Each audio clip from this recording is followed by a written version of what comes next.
Today's episode of Chat and Chew is sponsored by Be Positive Productions and Multimedia Studios, LLC. I like to think of imagination as something akin to a superpower.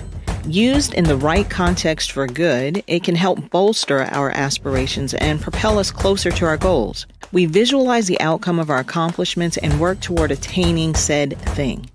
However, when used to propagate untruths, reality can become distorted. We no longer know what's real and what's not. The more often we repeat something to ourselves, the more likely it is to become our truth, and the lines between perception and reality begin to blur.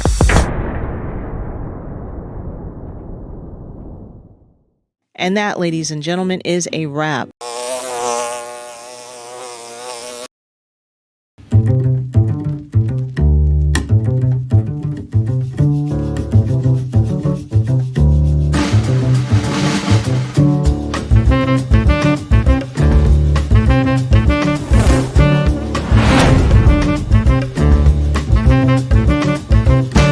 Please make sure you follow us on Facebook, like and subscribe to our YouTube channel, and of course, hit the bell to activate notifications that will remind you when we're on.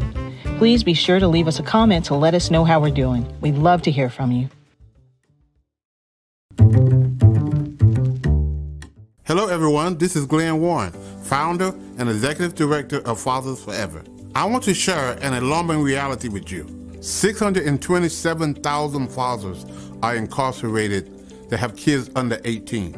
Now, there are 56,000 moms incarcerated who have kids under 18. The reality is there are so many more fathers incarcerated than moms. This is why I Am a Father Forever book exists. Now, I need your help. I am inviting you to help us get this book into as many fathers incarcerated as possible. Here's how it works. For your donation of $22, we will provide a book to an incarcerated father. Thank you in advance for helping Fathers Forever heal fathers and save families.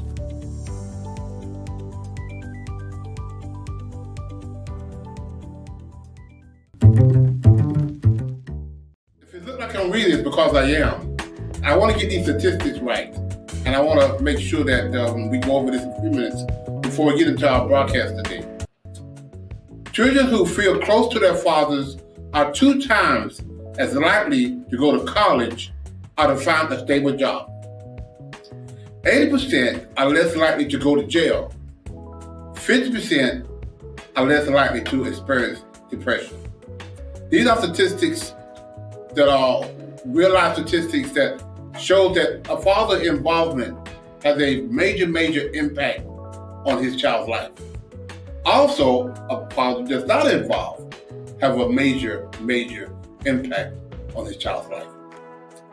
Today's episode of Chat and Chew, me and my siblings are going to sit down and we're going to have a good discussion about our father. I'll say this and I'll say this to anybody. My father was one of the best fathers a kid could have.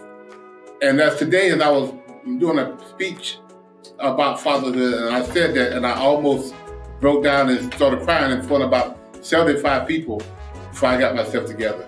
It's because I get emotionally sometimes when I talk about my father and what he meant to me. So, I know some of you are tuning in during your lunch break. So let's chat and chew while you do.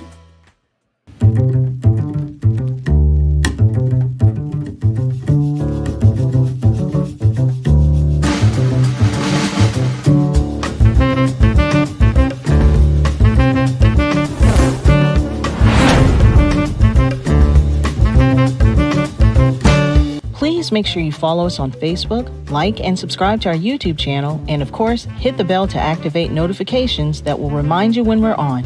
Please be sure to leave us a comment to let us know how we're doing. We'd love to hear from you. Hello everyone, this is Glenn Warren, founder and executive director of Fathers Forever. I want to share an alarming reality with you. 627,000 fathers are incarcerated that have kids under 18. Now, there are 56,000 moms incarcerated who have kids under 18. The reality is there are so many more fathers incarcerated than moms. This is why I Am a Father Forever book exists. Now I need your help. I am inviting you to help us get this book into as many fathers incarcerated as possible. Here's how it works. For your donation of $22, we will provide a book to an incarcerated father. Thank you in advance for helping Fathers Forever heal fathers and save families.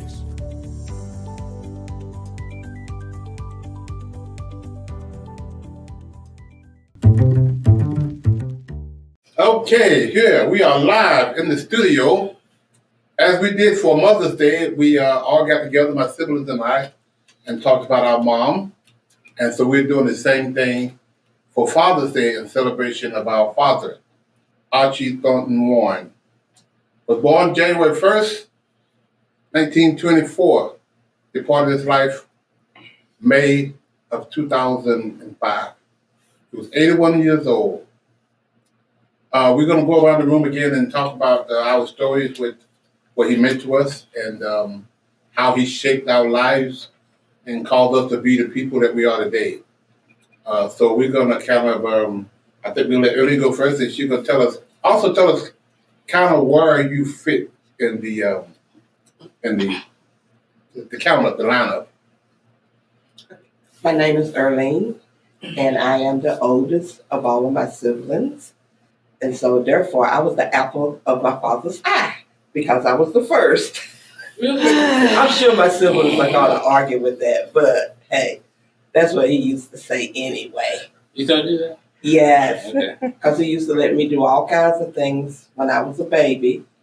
So I just remember the stories that they used to tell me about how daddy, because I was the first. So I got away with a lot of things that I probably shouldn't have got away with, and I was a girl. So then after we got all the other brothers and sisters, he had to tighten up on us a little bit. But daddy was a hard worker. He was a person that inspired us to do better. He loved education. So he wanted all his children to get a good education. And I can say that not most, but all of us did do exactly what he inspired us to do. And like I said, daddy was a hard worker. He worked 2 jobs just so mama didn't have to work, so she could stay home to nurture the children. And he was a great provider. So next in line is our brother Aaron, which is deceased. He passed away January of this year. Aaron was the second oldest. He was a little short dude for a while. Then he grew up to be a real big dude. So we miss him very, very much. Yes. So he was the second in line. So the third in line is me. I'm Priscilla. I'm the third child and the middle girl. So I was born in January, just like my dad. So we always had this special thing. We were both Capricorns. And so my daddy, he literally saved my life because he bought us candy and probably about 10.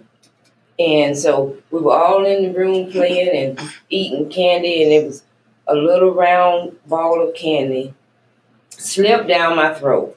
So I was choking. I couldn't talk or anything, and I knew that my mom and daddy were in the kitchen. And my brothers and sisters, they didn't pay any attention to me. So I remember walking into the kitchen with my hand around my neck. And my mama said, "Archie!" And he jumped up out of the chair and he just grabbed me and bent me over, just like the hammock maneuver. He just started beating. But he wasn't using the palm, but he was beating. So my mama said, "You're going to kill her." But he wouldn't stop. He just kept beating and beating. And then the candy popped out. So he saved my life because I was a goner. I had done lost, I was plumb limp. He was just holding me up. And I was, so he literally saved my life. Okay. And so I am the third one. Actually, I'm the middle child. I was kind of ignored, I think, sometimes. I had 3 younger and 3 older. So I was the 4th child, but also the middle child. And so my dad and I had I get into the stories about our relationship later on, but I just wanted to, yeah. So who was next? Oh, so we talk about, Tommy, okay. Well, yes. What, me next? Yes, you're next. Okay, Tom. I'm the 5th child, the 3rd son. I will always put that on my card.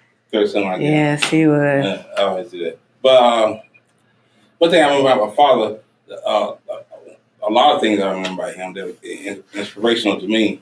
It's like in the neighborhood, all the kids had ponies. And I wanted the pony so bad, and I could imagine myself or visualize myself riding out behind my friends on a pony, and I would catch them and pass them up. And I always wanted a pony, and apparently I expressed that to him over and over and over and over again. I want a pony. Had no idea how much a pony costs, and I know we couldn't afford one, but my father got me that pony. Mm-hmm. And so I call that the pony story. So in my book process, the pony story. So that has lasted me all my life in terms of imagination, visualization, creativity. As a child, had a childlike faith, and I always like to keep that childlike faith. And part of that, a lot of that came from my father. Just through that one time of good act, a gift. Okay. Okay, and our next brother, Kenny. Kenneth Warren. Kenneth Archie Warren. He was named after Kenneth was our youngest brother, as the old folks say. He was the knee baby. Knee baby. Kenny had a tumor a few years ago, passed away, and actually he was having seizures in relation to the tumor that we didn't know about. And they finally they discovered the tumor. They had the surgery to take it out, but the doctor said it will come back in about 10 years. It will spread to the rest of his brain, and his prediction was correct. It did come back about 10 years later, and it went through his brain, and it ended up causing him his life. And so Ken was our beloved brother. He was in his early 30s when he passed away. Yeah. So now we come to the baby of the crowd. Yes, my name is Carol. I am the baby of the family. I've been told that they didn't want me. They wanted Mama to send me back. Of course, that wasn't possible, and she wouldn't have done it if she could. And definitely my daddy would not have allowed it. The thing that sticks out, 2 things that stick out the most about my father was that he loved his children. And he was a protector of all of us. He didn't allow us to go and stay with any and everybody. It was like an act of Congress for me to even stay with my mother's sister, which was our aunt. She lived in Dunn. And also she wanted to take me on a trip. But he finally consented and I was able to go. But he didn't let us just go from neighbor to neighbor, to house or staying with different people. He protected us and he loved us. I remember, them telling stories of how Daddy would get on the floor and play with them, and he was a family guy. And I was telling this to my daughter just a few days ago. I was like, my daddy could do anything. And that's how I literally felt. He could do anything. Yeah.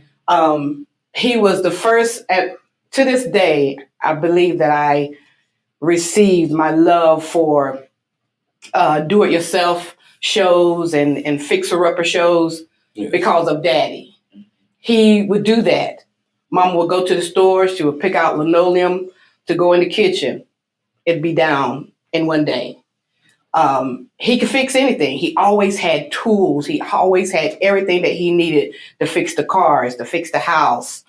And he just had this knowledge. To this day, I don't know how he received it because he didn't finish high school. I think Daddy had maybe a 6th grade education. I did hear him say that he would remember. He had a great memory. So he couldn't read that well, but he would remember. And then, I believe along the way, he taught himself as well. But he absorbed information and he retained it. He was just an intelligent, smart man. And you give him something to do, he would figure it out. He was the mechanic. He was the gardener. We had everything that we needed, and it came from my daddy. And he loved hats, and I'm wearing this hat because this is a female hat, but my daddy wore hats just Type like hats this. like that. He would wear them on when we would go visiting family or to church, and then when we weren't in church, he would wear one like Tommy has on. Mm-hmm. So he loved hats. My mom loved hats too, so that's where I get the hat thing from. So if I was to ask you, each one of you, give me one word. I know there's probably a million of them, but give me one word that you can use that will define who Daddy was. Let me go first. Go first. Strong. Strong. Strong. He was a strong man. He used to pump up his muscles and let me feel him. He was ticklish, so you couldn't tickle him. He didn't like that because he was ticklish, but he had muscles, and you could see the definition in his arms. His hands were big. I mean, Daddy's hands, like his index finger was as wide as my knuckle. He had big hands, and he was just strong. He had strength physically. He had strength spiritually. He always made sure that we went to church. He would come occasionally, and before life ended, he did more. But as we was growing up, he made sure we were in church. So he was strong physically, he was strong spiritually, and he was strong mentally because, again, he kept his children. He taught us morals and values and respect. He was just a strong man. I'm next.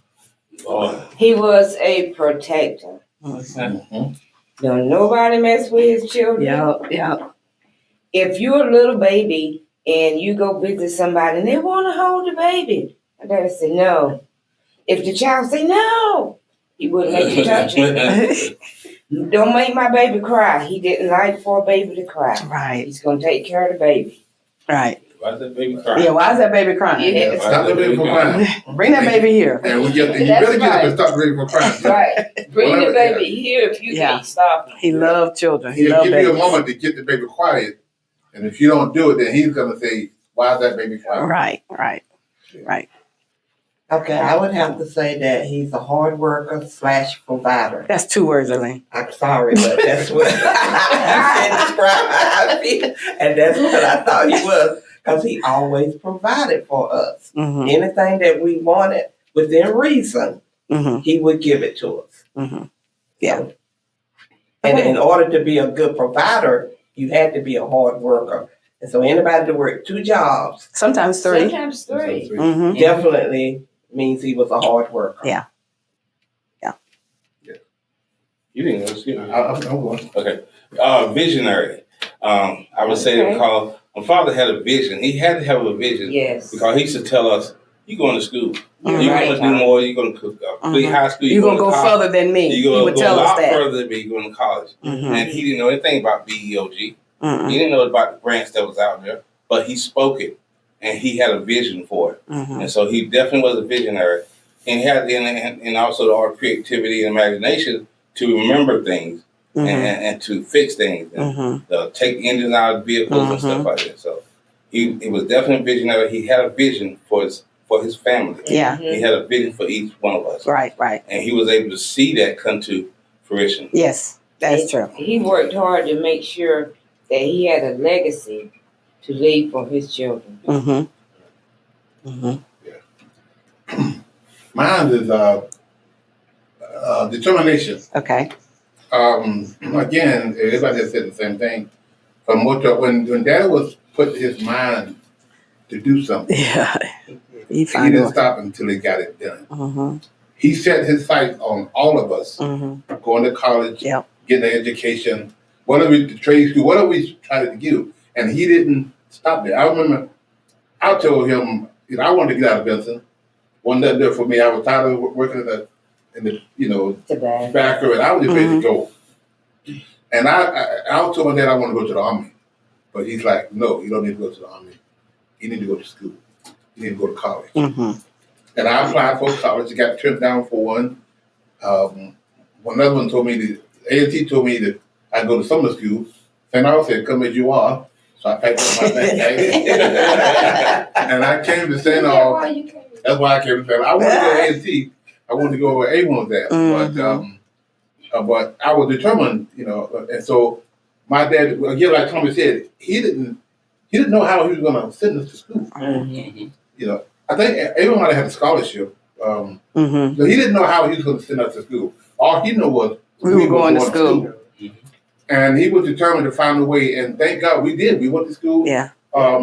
He couldn't afford all of us without getting the grants and the Pell grants and everything that we did. But he was determined for us to get the education.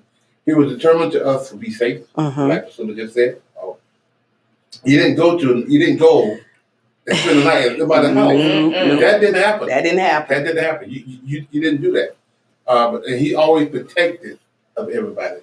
He wanted to make sure that his kids was protected at all times. So when it comes down to, providing for us, all that, he was determined to make sure that happened.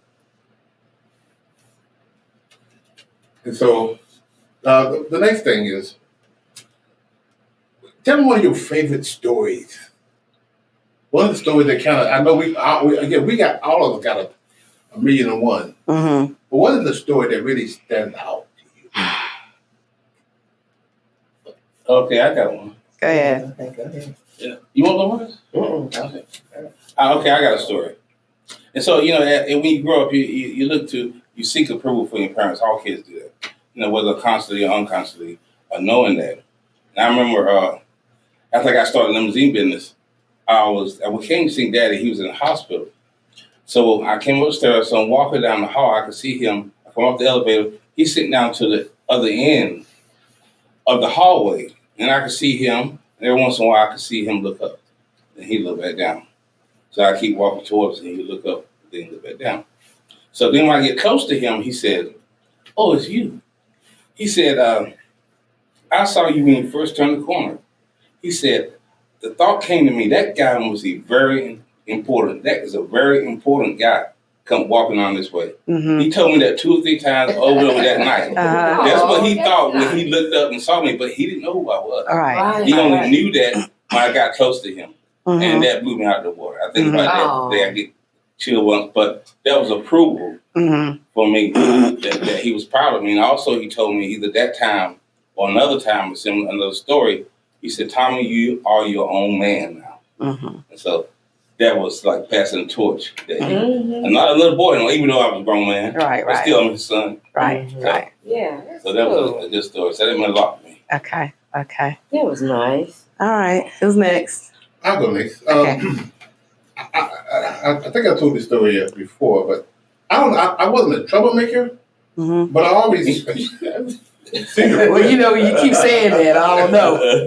I didn't get in. When those guys One fight. No, we didn't. We did. Oh, he was pretty good. Yeah, but I always seemed to clash when Daddy wanted me to do something I didn't want to do. I was the one. I don't know what they want to do, but I was the one that would kind of blow up at him a little bit, and knowing that I probably could get knocked down. Not I.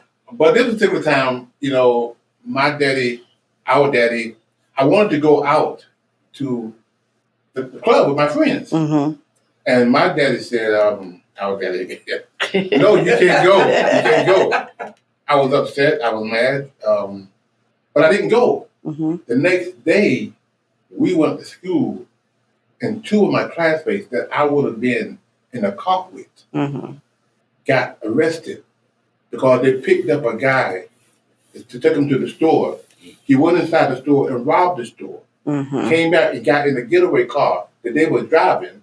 The cop was called later on. All of them went to jail. One of them, there was 3 of them. One of them passed away in jail. If my dad would have let me go that night, I would have been in that car. You've been in that car. With them. My life would have changed forever. So that time, even though I was still a little bit, that always resonated in my mind that you need to listen to this man, because I don't think I never shared that with him, And now in hindsight, I wish I probably would have. Mm. But as soon as said, he probably saved my life, Mhm. not in the sense that I was dying, but I would have went to jail that night, Right. just like my other 3 friends. And Right. my other 3 friends were good people. Mhm. They were good guys. They didn't have no criminal record, but they would have went to jail by being at the wrong place at the wrong time, and they got convicted. Mhm. That's life saving. Mhm. I mean, Daddy did a lot for us. He was inspirational. After a few years, he bought some property down in Godwin, North Mhm. Carolina. Mhm. And so he wanted to leave his children an inheritance, a legacy. Mhm. So he left each one of us a part of that property, and we still own that to today. Mhm. We refused to sell that because that was a legacy that was passed down from our father. Yeah. And hopefully, somebody can go down there and build on it. If not, then it'll be passed down to the next generation. But he was always trying to make sure that we had what we needed, Mhm. and he would provide those things. Right. He loved his grandkids. Yeah. And I'm gonna tell you a story about his first grandchild. The things that little girl could do when we went down to his house.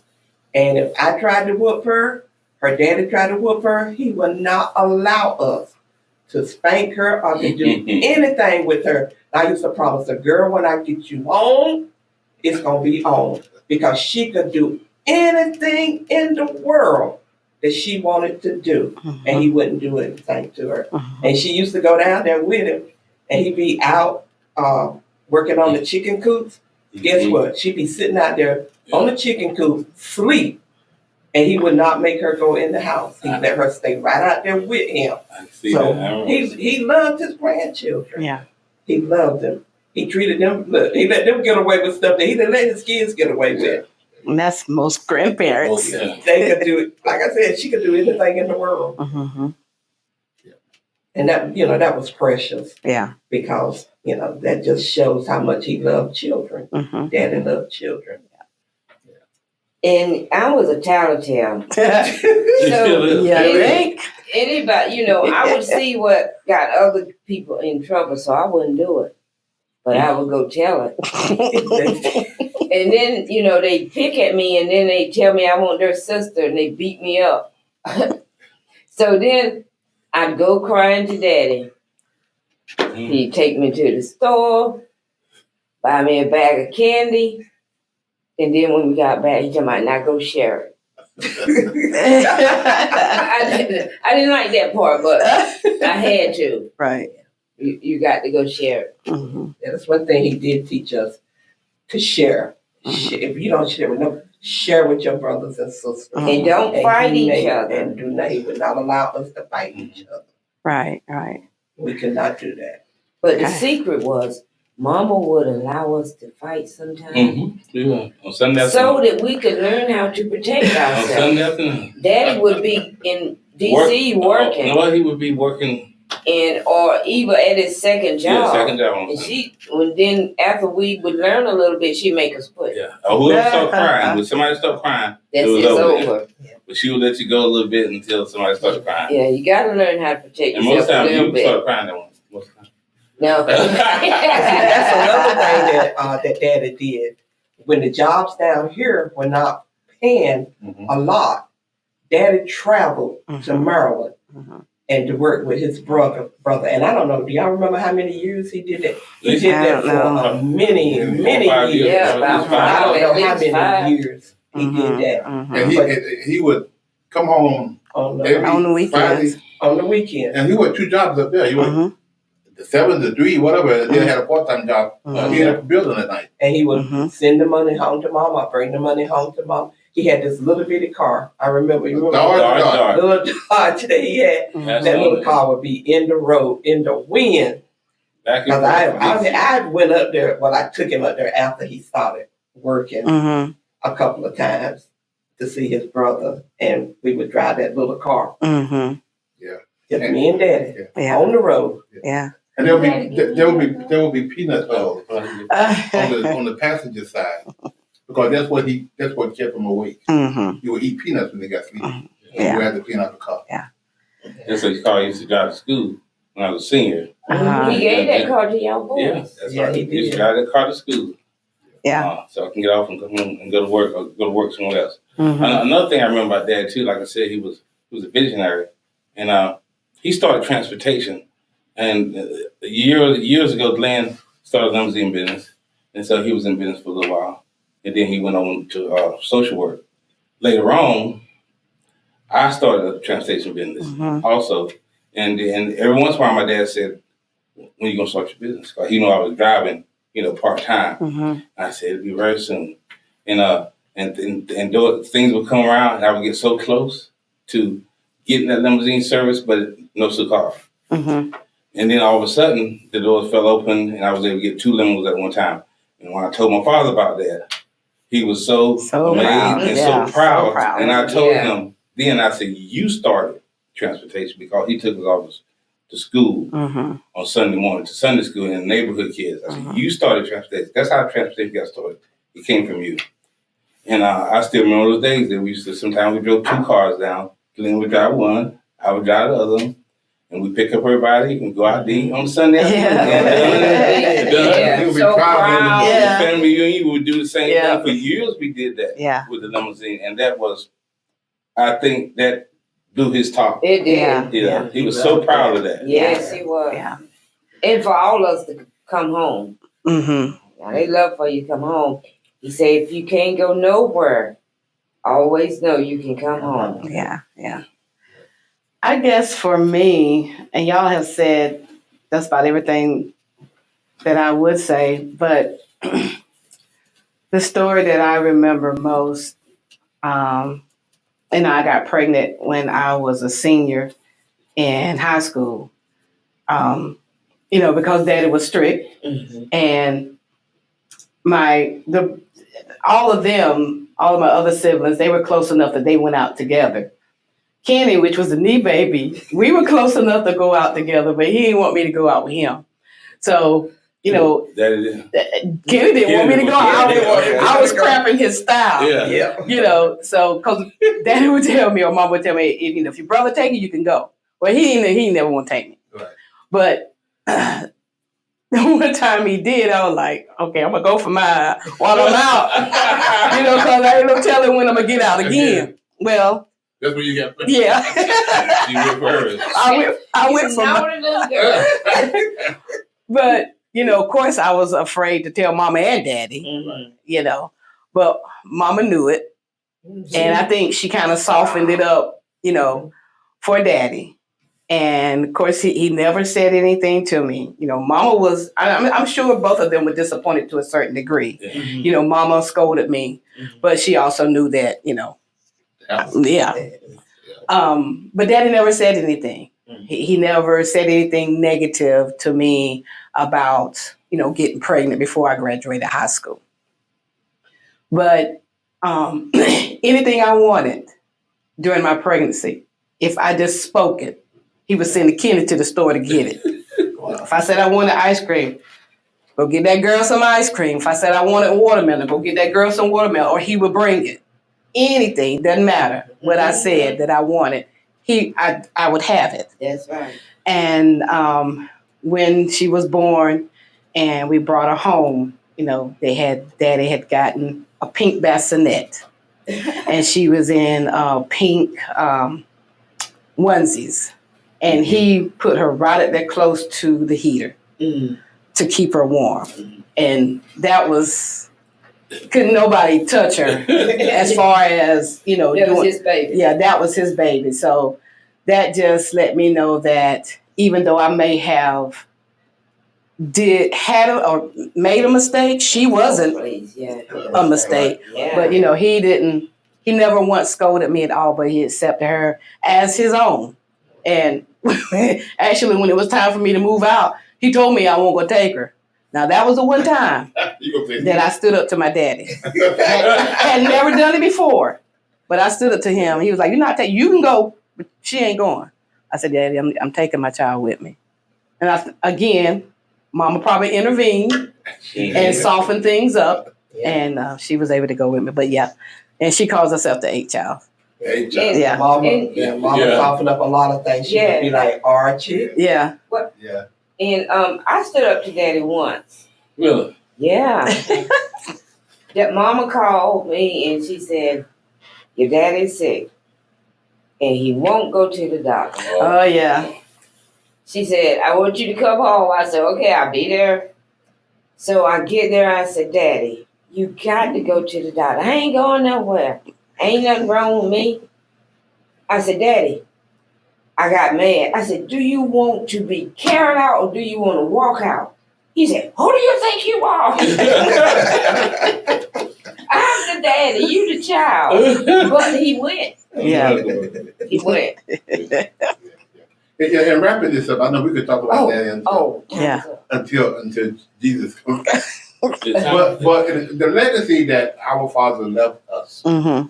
I think earlier we talked about the house, the land, and the property that we have, but also the spiritual legacy. Yeah. You know, in our 12-week class, we have a class on legacy. Mm-hmm. And actually, we used my father's obituary Mm-hmm. to teach that class. And we asked the guys, you know, when you die, when you pass away, Mm-hmm. what are your kids going to say about you? Right. You mean Father's forever? Father forever. Father forever. Yeah. What are you, yeah, the part, but one of my classes is called legacy. Mm-hmm. What are your kids going to say about you? Are you going to say, my daddy gave me the keys to be successful in life? Mm-hmm. Or they're going to say, my daddy was a rolling stone? Mm-hmm. And we pass out that obituary, and we go through the obituary. Mm-hmm. And actually, believe it or not, some of the guys want to take the obituary home with them. And I asked the guy, why? He said, because I want to remember this class. Mm-hmm. And sometimes when they come at the graduation, they bring that obituary with them. Mm-hmm. And so we've been using that class, that obituary for the last 15 years. Right. Right. And so that is where its legacy is not Mm-hmm. just for among us now, Right. but it's all the Now it's- men yeah. that we have touched. That's good. And one of our transition houses is actually named after Archie. Yeah. Archie's house. But and that this speaks to he was a family man. Yeah. Not only did he love his children, but he loved his family. Yes. He loved his extended family, Yes. his aunts, his brothers, Yes. his cousins. Yes. He would travel and take us with him to go see Aunt Lola or Yes. to go see Uncle Wesley. It didn't stop.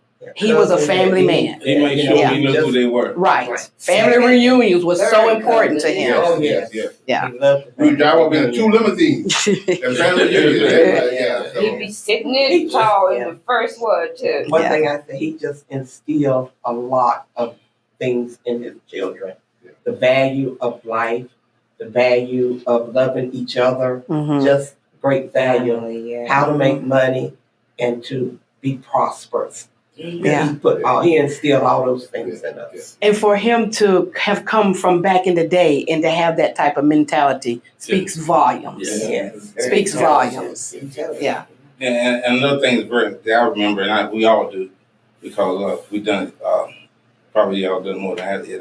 Stand out to me is him loving for us to sing. And it's like one night I was somewhere and the thought came to me, sing, sing, sing. I thought about my father. And so on his deathbed, we all was there. Mhm. And Erlene called and said, if you want to see him, you better come on. I went by and picked up Kenny's hat. I went in a hurry and I came there. So we all, viewing and saying our goodbyes to him. Mhm. And all of a sudden, everybody kind of disappeared and I walked by the door in the bathroom. He was in there by himself. Mhm. So I'm talking to him. I told him, thank you for choosing me as a son. Mhm. So I'm rubbing his chest. He's still working because he's always worked. Mhm. And I said, thank you for choosing me as a son, us as children. Mhm. If you want to leave, you can go ahead and leave now. Mhm. And he slipped away. And the last thing I said, we will be singing in a big way. So I'm calling those things speaking out as little boy. So Right. I often thought that he took that to heaven with him. Mhm. And I got an answer back in 2012. That's for another day though. So this is another legacy that's about to blow up in the Warren family. It's singing, bigger than you know. Yeah. Uh, He would. He got us together. So we're going to wind up. I encourage, if you watch this podcast, get with your family, Mhm. get with your siblings, Mhm. and sit down and talk about the legacy your daddy left you. And I know a lot of families get together for family reunion. I would encourage everybody to keep doing that because their name lives on Mm-hmm. inside of us as Mm-hmm. a sibling. And all of that, but pass it down to the next generation. Because we may be losing some of this to the next generation. So pass down your legacy and get together with your family. And we want to wish everybody happy Father's Day. Mhm. Until we meet again, we'll see you next time. Happy Father's Day. Happy Father's Day. Father's Day. Here's 3 ways you can support our Dads at a Distance initiative. Give a copy to a family member, our friend. Donate monthly, a book monthly, 5 books monthly, how many books you want to do monthly donation. Reverse book signing, your church, your business. You can make a donation go to our website at www.afatherforever.com and go to our PayPal at Fathers Forever. Our Cash App is $Fathers Forever. Make your donation today. Please include in the note section, include DAAD. Again, include in the note section DAAD.